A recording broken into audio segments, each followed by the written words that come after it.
Maligayang pagdating sa John Rambo Balance, ang channel kung saan bawat episode ay maiksi lamang, subalit puno ng aksyon, estratehiya at survival tactics na magbibigay inspirasyon at magtuturo sa inyo ng mga paraan upang malampasan ang mga matitinding pagsubok.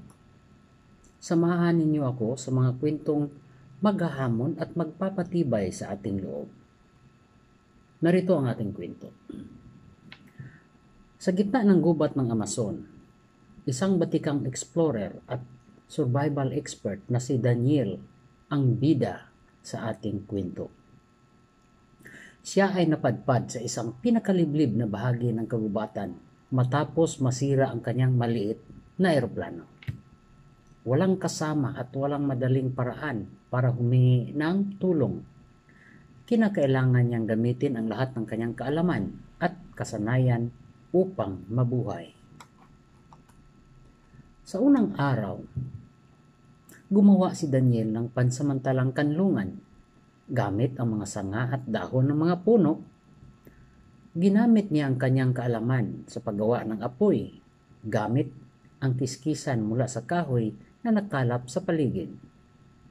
Sa pamamagitan ng apoy, nakapagluto siya ng ilang nakukuhang prutas at maliliit na hayop na kanyang nahuli. Habang tumatagal, natuto si Daniel na umangkop sa kapaligiran. Kinilala niya ang iba't ibang mga halaman na maaaring kainin at yung mga nakakalason. Naging bihasa siya sa paghuli ng isda gamit ang bitag na gawa sa kawayan at patibong para sa mga malalaking hayop.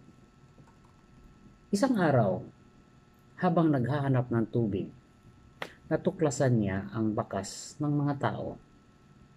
Sinundan niya ito at natagpuan ang isang katutubong tribo.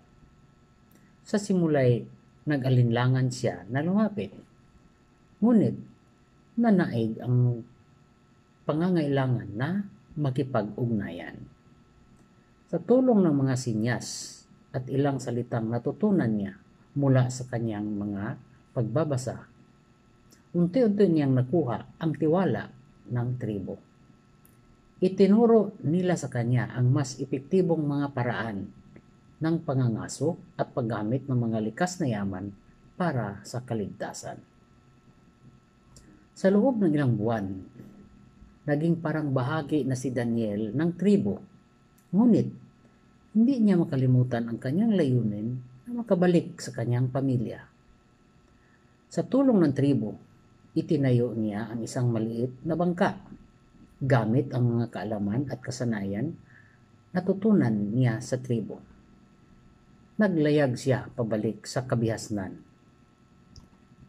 Ang kanyang paglalakbay, pabalik sa sibilisasyon ay puno ng mga pagsubok.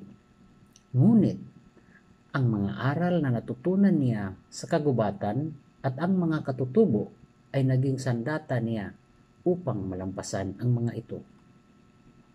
Sa ating pagwakas, ang pinto ni Daniel ay hindi lamang isang patunay ng kanyang katapangan at kasanayan sa survival, kundi pati na rin ang kanyang pangunawa at pagrespeto sa kultura ng iba. Ipinakita nito na sa gitna ng mga pinakamahirap na pagsubok, ang kaalaman, adaptasyon at pakipagtulungan ay susi sa kaligtasan. Sundan ang kwento ni Daniel, isang explorer na gumamit ng kanyang survival skills at natutunan mula sa katutubong tribo upang malampasan ang matinding pagsubok sa kagubatan ng Amazon. Maraming salamat po.